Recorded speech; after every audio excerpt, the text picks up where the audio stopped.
like I say, after I didn't know much about Grandpa, I remember him. He would come and visit, and he'd go from one. He'd usually start over in Cynthiana with Uncle Garnet and Aunt Eileen. They lived over off Rudy Lane, which is just off 265 there, going around the Louisville. It's on the east end, and he'd stay with them for a little bit, and then he'd come over to. And I'm not sure what his progression was. I mean, he might have ended up over there, but he'd come over and stay with Martha and Harold. And usually he'd end up with us, but sometimes I think he would go from our place over to Martha and Harold's. I think it was however he could stand the daughter-in-laws as long as he could get on him for his chewing and stuff. But now tell me about, you were saying about his chewing the other day, what you remember. Well, I remember when Mom would call him for dinner. I mean, he had the old rocking chair, and Tom has that rocking chair now. It's in Tom's basement. It was a maple rocking chair, all wicker in it. And so he'd sit in that in the house, and of course he'd have a little coffee can he'd spit in. But when he'd go out, he'd be sitting out on the porch. And when he's sitting out on the porch there in the summer, of course it was always the summer that I remember him coming. And when you call him for dinner, he'd take his chew out of tobacco, and he would, most of the old timers, they mixed they'd have something like long green, which was the burley tobacco. They'd have a twist.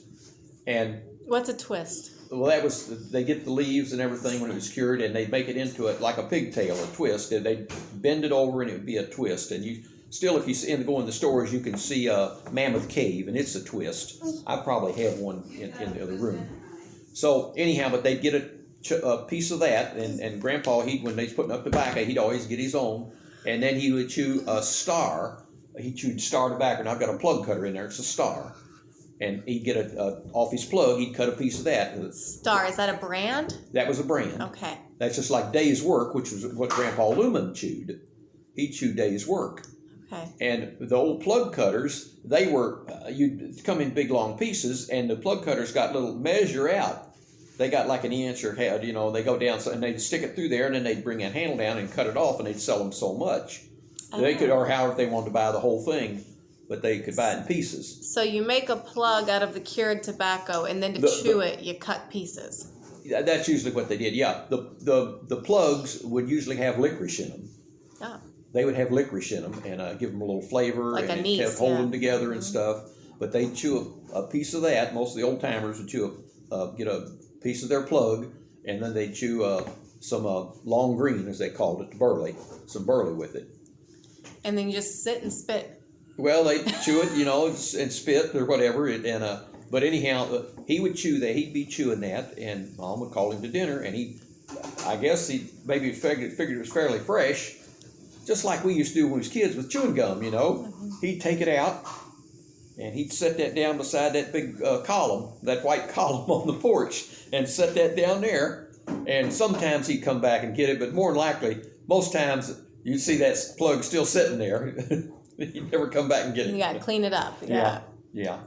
But, I remember that. And then when he died, he was over at Aunt Tilly's in Cynthiana, and they had the last house that they had, which was on the road going out to the cemetery. It was off to the right there, or left, in a little subdivision. And Grandpa was over there, and he fell down the basement steps. He broke his hip, and so they had put him in the hospital, and he really never recovered from that. And I cannot remember how old I was and went over there. I probably wasn't 7 or 8. And I can't remember. I was thinking he was 72, but I'm not sure. No, he must have been in his 90s. He probably was. He looked older. Now, Grandpa Lumen, I think, was 72. Right, because he was born in 64, I want to say, 1864. Yeah. So he would have been in his 90s. Okay. Well, he looked like it. He had a full head of white hair and a big white mustache. I mean, and he wasn't a big man. He wasn't fat or anything. He was kind of frail looking, but he got around pretty good though. Yeah. Until he walked with a cane. But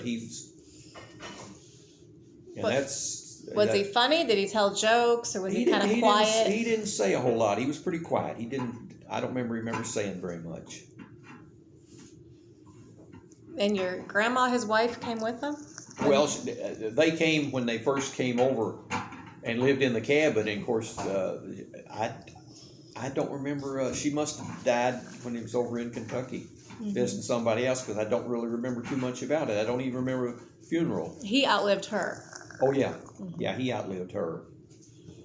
And Grandma used to always say Mrs. King had the best biscuits or something. She'd Yeah. always talk about the bread or something. She'd make Yeah. the bread and how she Yeah. had really good rolls.